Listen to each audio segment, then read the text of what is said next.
Shanti, Shanti, Shanti, peace.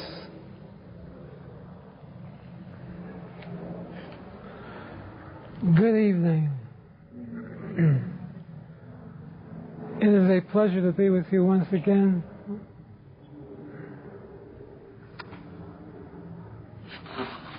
All is well.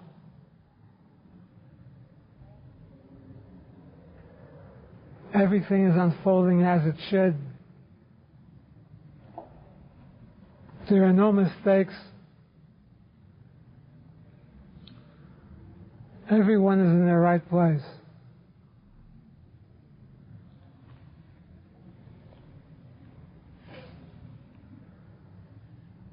The question arises, who were you prior to consciousness? Who were you prior to relative consciousness?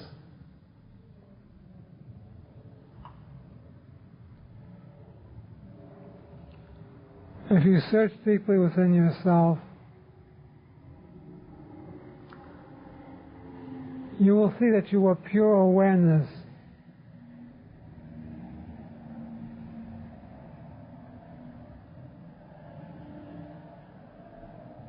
Pure awareness without a body, without any form whatsoever.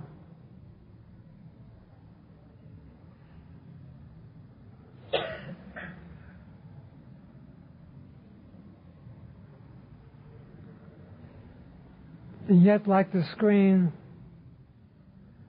and the images on the screen,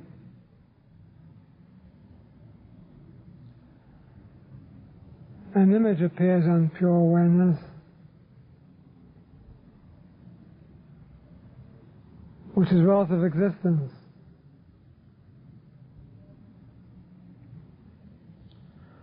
Where does the image come from? It comes from your karma, from your mind that doesn't exist. Yet somehow you've been mesmerized into believing you are an image rather than a screen or pure awareness.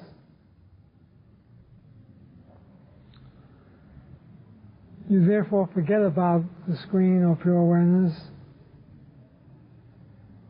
and you appear to take on body after body after body after body.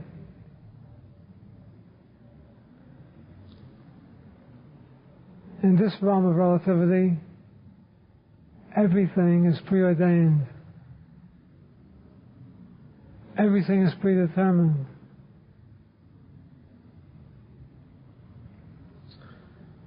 You therefore appear on this earth as a newborn babe. You may last one day, a week, a month, a year, 10 years, 20 years, 50 years, 80 years, 90 years. You don't know. In other words, you don't know when will be your last day on this earth plane.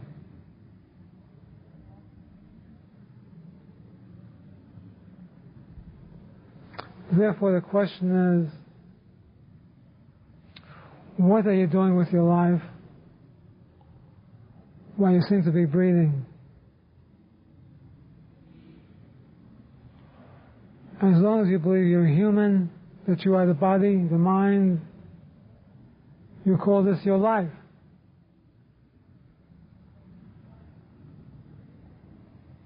What are you doing with it? What do you do with yourself every day?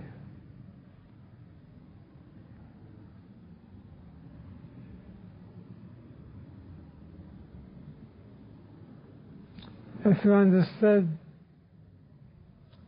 that what you call the material life does not really exist, as phenomena, superimposition on the self, on pure awareness. If you're able to comprehend this,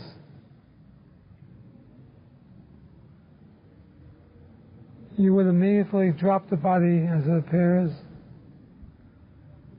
and become your true self, which is consciousness, pure awareness. Yet, when I say drop the body, you would drop it.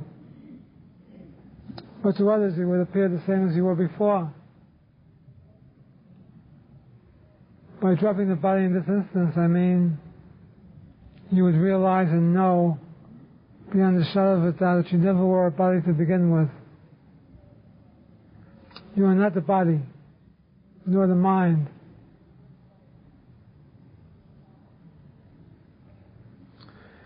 Yet simultaneously, you appear to be a body to others.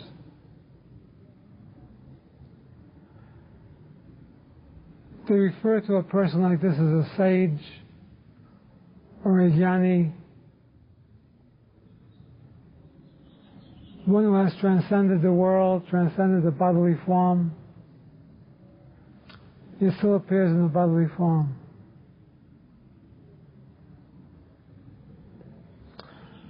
But the average person does not know about these things. The average person identifies only with the bodily form. And that's where the trouble begins.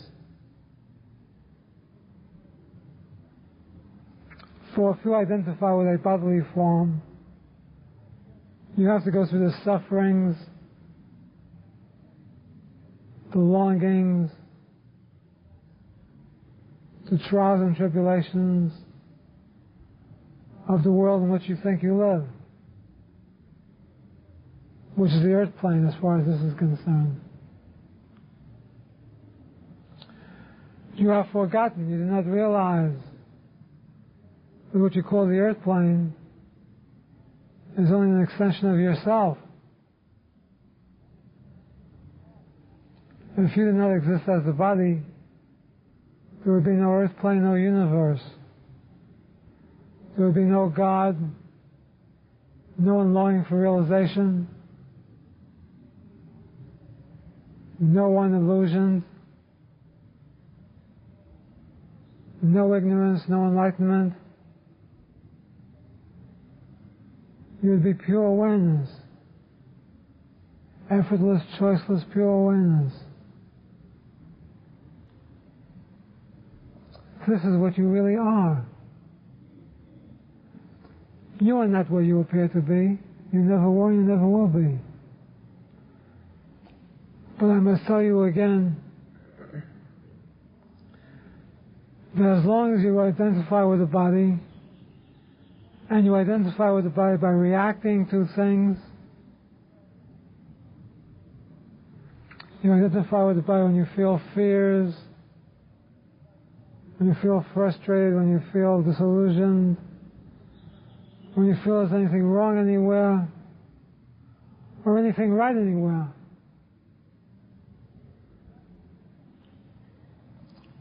Then what you feel,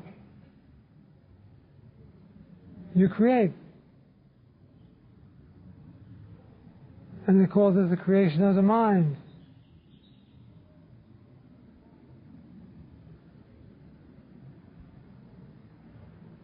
You have created a mind for yourself that you believe is real.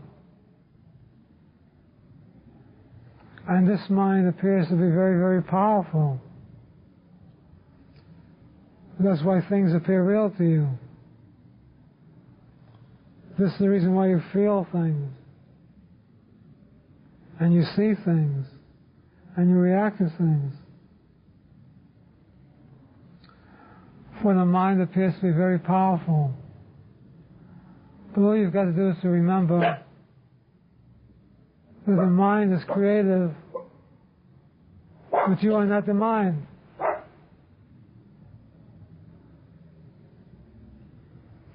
Therefore, nothing is creative, and creation doesn't exist.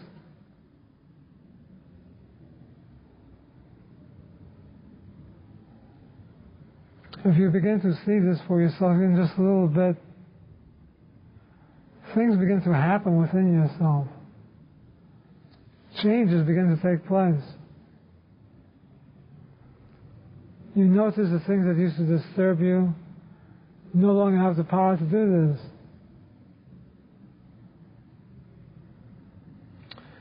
You begin to see that people, places, and things that you reacted to, it stops. You begin to slow down.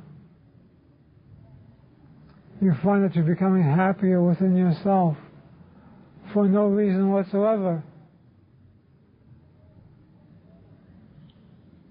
You find you're at peace with the mineral kingdom, with the vegetable kingdom, with the animal kingdom, with the human kingdom, and with the higher kingdoms. You have no problems with anything. But everything still exists to you. And therefore you go deeper. You turn within, dive deep within the self. And the deeper you dive, the greater the freedom that ensues.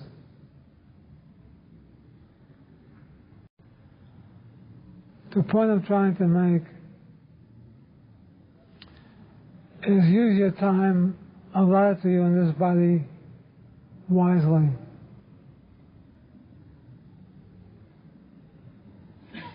Use the time that you have here very wisely.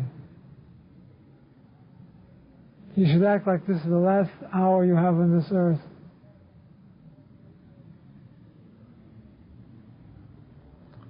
What would you do with your time if you knew you only had an hour left on this earth?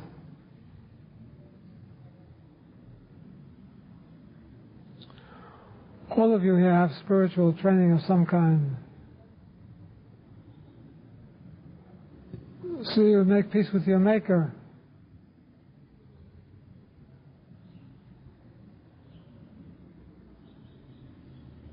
You would sit down in meditation and spend the last hour going within.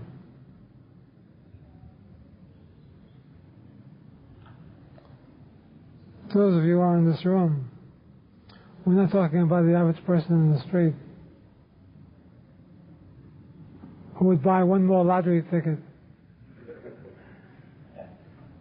because you never know in an hour they can win the lottery, even though they're not going to be here anymore. One more bottle of beer.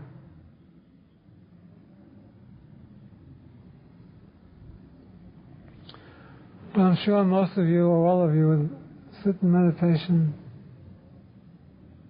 for that hour, the last hour on this earth. What I'm saying to you is this: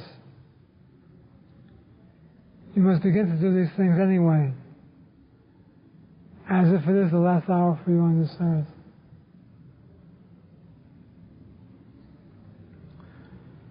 You must become intensely joyous, happy, passionately God-conscious.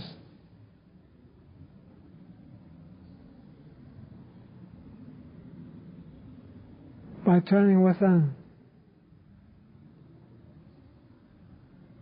with passion, with love. For you realize if you do not have a semblance of God realization,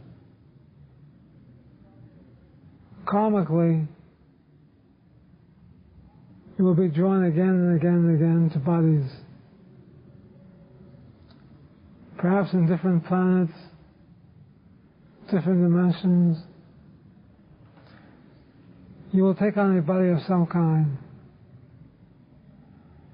and go through experience after experience after experience.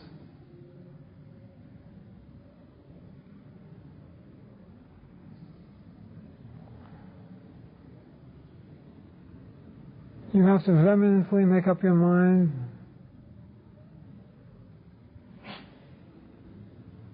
to remove all the doubts and suspicions and aggravations and nonsensical thinking.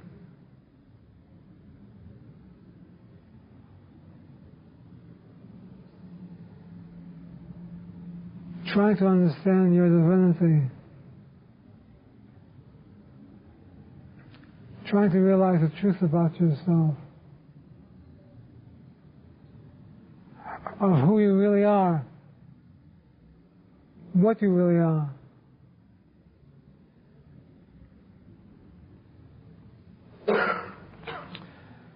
In reality, none of these things exist.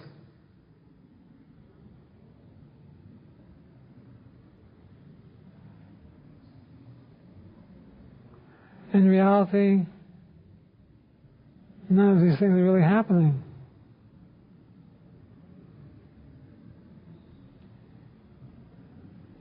In reality, everything I've been explaining to you doesn't even exist. Yet it exists to you. You believe it strongly. Therefore, you've got to do something about it. This is the most important thing you can do with your body on this earth. As long as you believe you are your body, and you have a mind that thinks, you have to use your mind that thinks to go deeper, deeper within yourself, where there is no mind.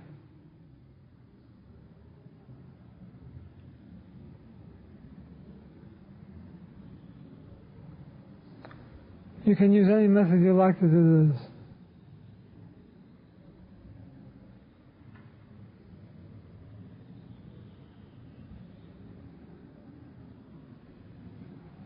You can use pranayama if you so desire. There are two types of pranayama. One is controlling the breath, and the other is watching the breath.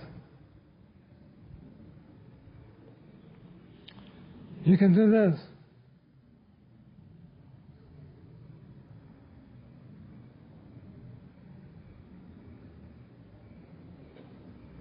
You can practice witness consciousness, being the witness to all the happenings and not reacting to it.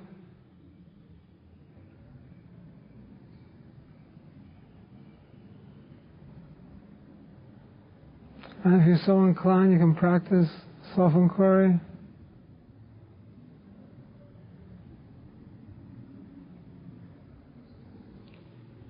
You can practice a mantra.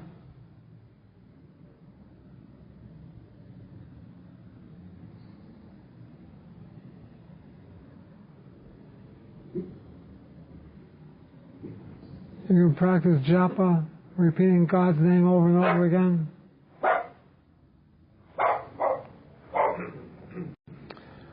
What I'm trying to say is, it doesn't really matter what you do. What matters is that you do something to get you out of this mess you're in. Believing that you are human and you have a body and a mind and that you exist.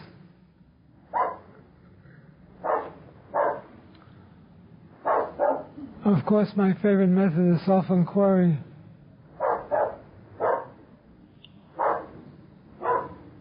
Self-inquiry goes right to the heart of the matter and frees you totally from the belief that you are a body.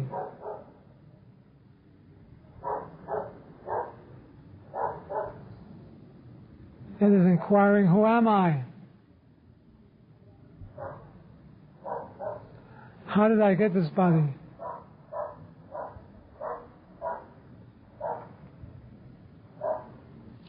How did I get this mind?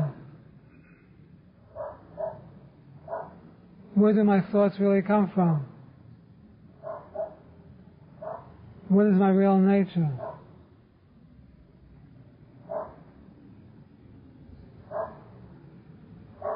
As you inquire this way, you go deeper and deeper and deeper within yourself. What appears to be the material self begins to dissolve slowly but surely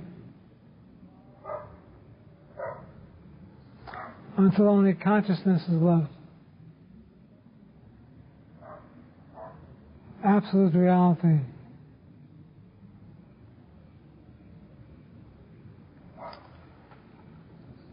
As problems arise, as questions arise, as thoughts arise, you simply inquire, to whom do these come? Who is thinking these thoughts? To whom do they come? Who's going through this experience? Who feels frustrated, unhappy, angry? To whom does this come?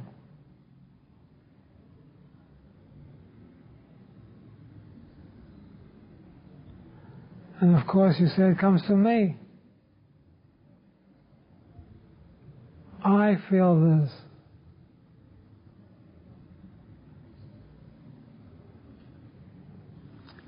Then you inquire, who am I? What is the source of this I?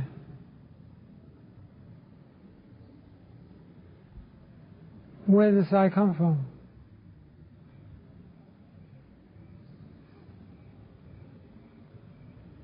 Who gave birth to this I? What you're really trying to do is to find the source of the I thought.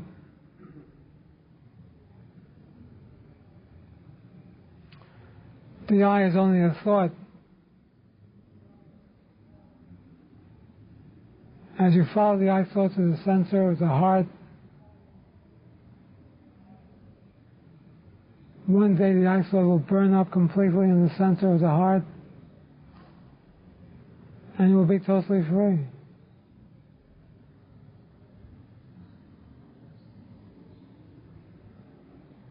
But by all means,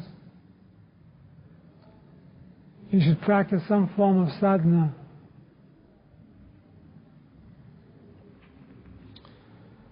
Sadhana is like going to school. You have to start in kindergarten, go to the first grade, the fifth grade, junior high school, college, university. This is true of sadhana.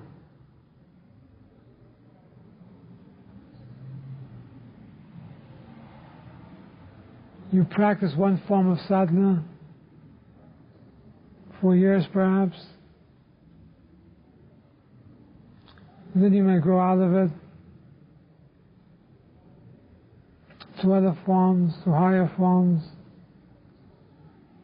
until you come to the realization that there is no sadhana. All these years I've been spending standing on one foot with my arm in the air, chanting mantras, doing pranayamas, has been unnecessary. Now you can only say this when you've arrived at a certain place in life.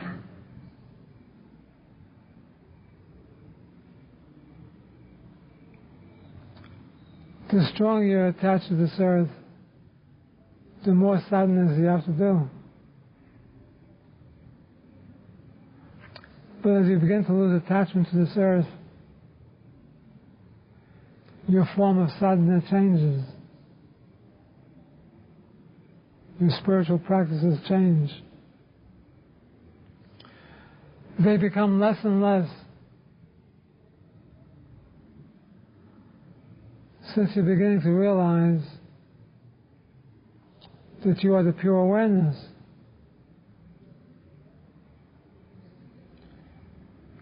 does the pure awareness have to do sadhana? Or does God have to do spiritual practices?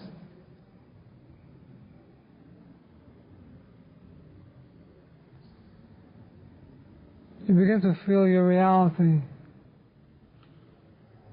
The more you feel the reality of who you are,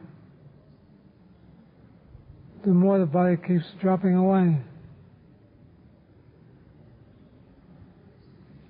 Until again the day comes when you know beyond the shadow of a doubt that you have no body.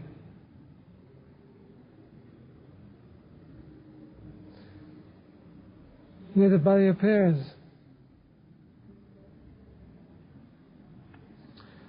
This part becomes a paradox when you try to use words to explain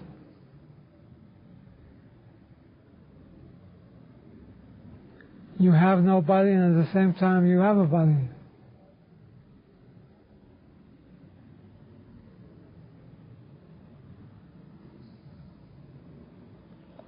You appear to be demonstrating your body. Others see you as a body. But you realize it's a cosmic joke. For there is no body, there is no world, there is no universe. There is only consciousness. Effortless, choiceless, pure awareness.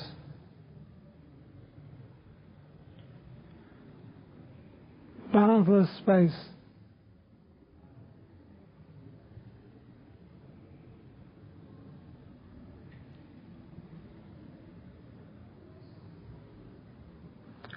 Prior to total enlightenment, you feel this about yourself. That you are consciousness, you are not the body,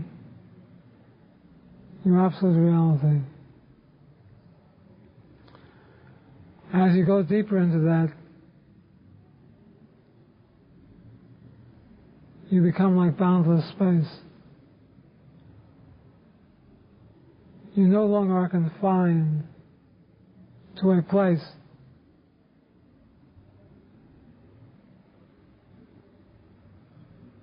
There's no longer confinement. Now the body appears like a jail for you. You appear confined to your body. It's like you're in prison. There's no freedom.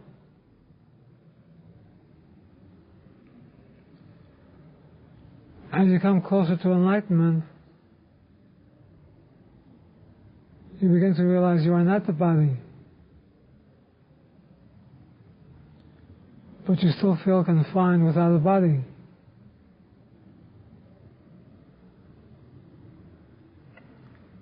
Then the final stage,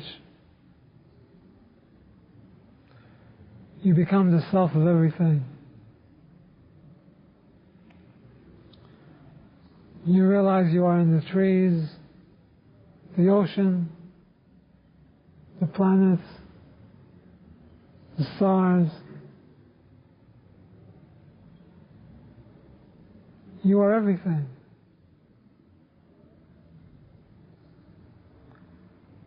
You have become all-pervading, omnipresence.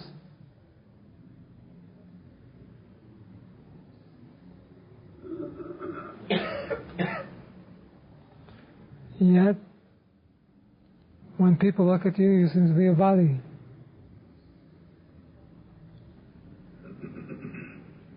So you keep silent.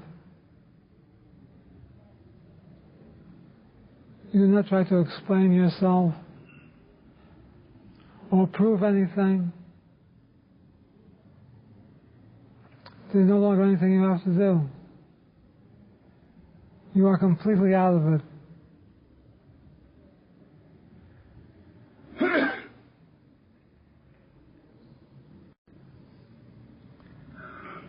Now, why would you want to become like this? What is the purpose of being this way? If you heard about bliss,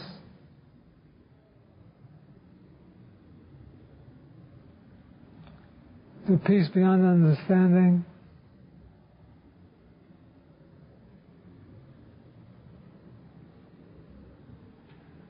you will become that. Total happiness. The substratum behind all existence is total joy, total happiness, total peace, bliss consciousness. This is your real nature. This is what you are.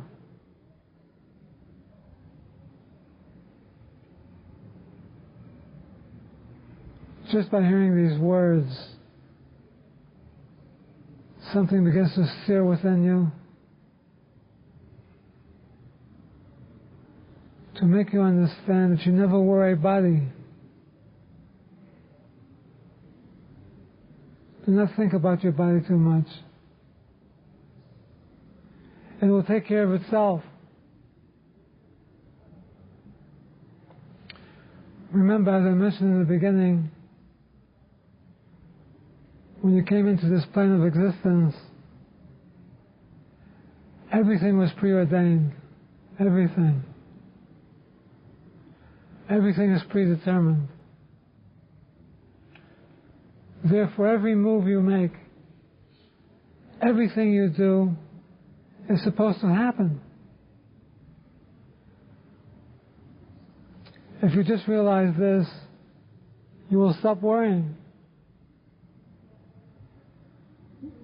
This is what I meant when I said in the beginning, you are in your right place right now. Going through those experiences that are necessary for you. The worst thing you can do is to condemn yourself and your lot. This just pulls you deeper into Maya. Be happy where you are. Never compare yourself with anyone. Be yourself. Just the way you are. Be thankful for what you are and where you are. It is only by being thankful, by acceptance, that you begin to let go of your humanity. Every time you resist, you're accruing greater karma to you. Every time you try to stick up for your rights, you are accruing greater karma to you. And you will always have rights to stick up for. Only the nature of them will change. But you'll be sticking up for your rights all of your life. And then you will take up another body and continue doing the same thing. It will never end.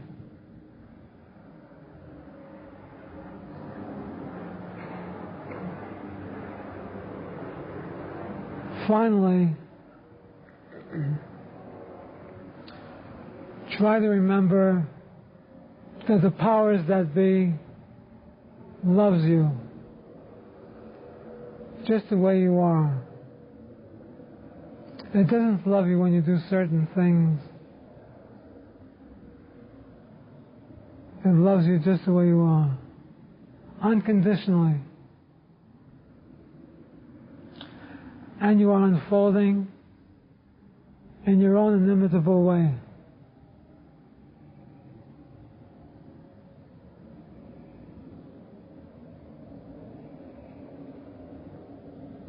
There's absolutely nothing wrong with anything. Collectively, the earth is going through its karma, and it is doing what it's supposed to do.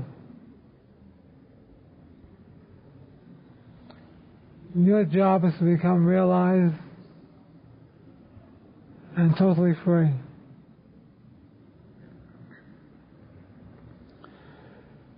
You do this by accepting yourself as the way you are, accepting everybody else, accepting the world the way it is, accepting conditions the way they are, realizing that none of these things exist. They're only temporary, and what is temporary cannot be reality.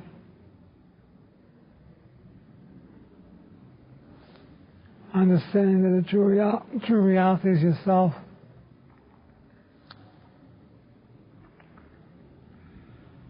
There is no true reality outside of yourself. There is nothing going on outside of yourself. You are the creator of the world and the universe.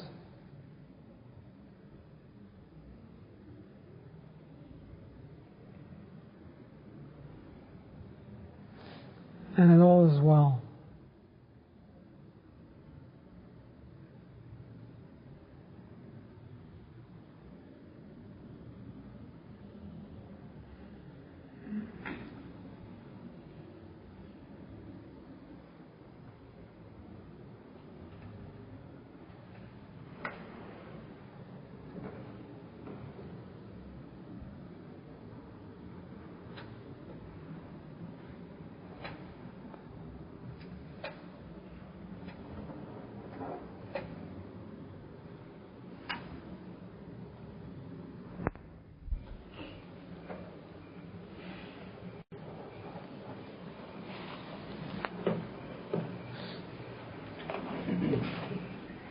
I met you 2 weeks ago for the first time, and for the past 2 weeks, it seems like my consciousness has just been expanding very rapidly. And my sense is that it isn't just the words that you speak, it's the life that you live, the expanse that you live is the most powerful transformer.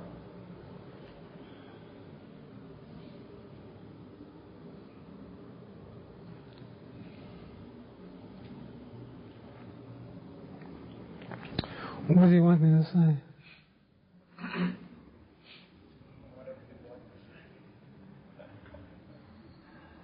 You're doing well.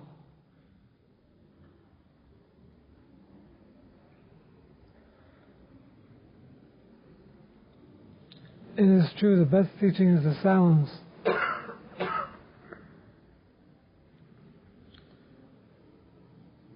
The space between the words is where all the real power is.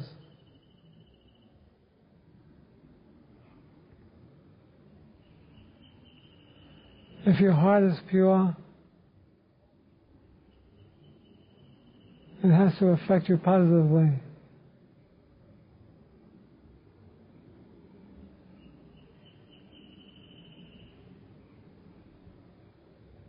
And things do happen.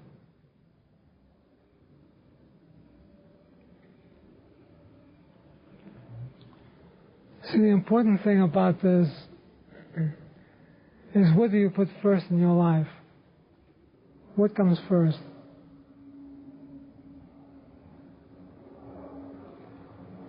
This is where the problem arises. If you put your work first, your family first, your house first, your car first, then you will progress accordingly.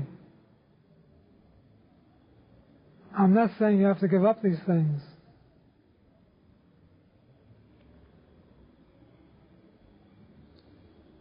I'm just saying put first things first. If you're truly looking for a spiritual life and you want to become with the self that you really are, you want to awaken, you want to experience moksha, liberation, then you have to live this 24 hours a day. This is not a part-time job.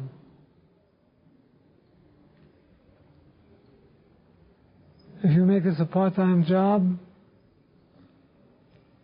then whatever you make a full-time job will be your God.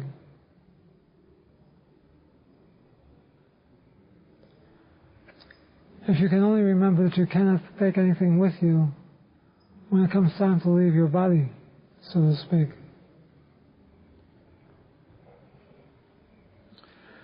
Therefore, what do you put first in your life?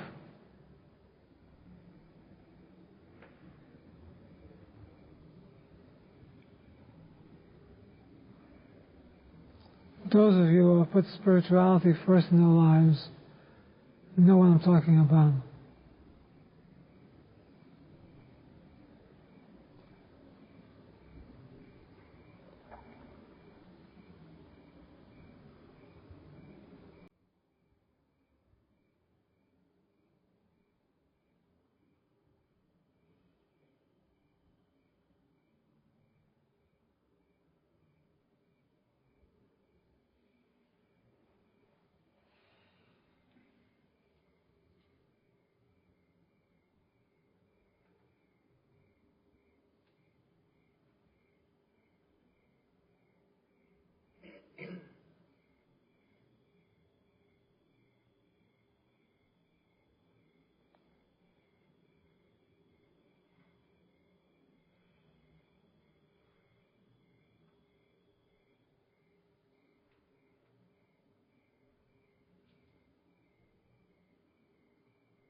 Would you like to read them, Manny?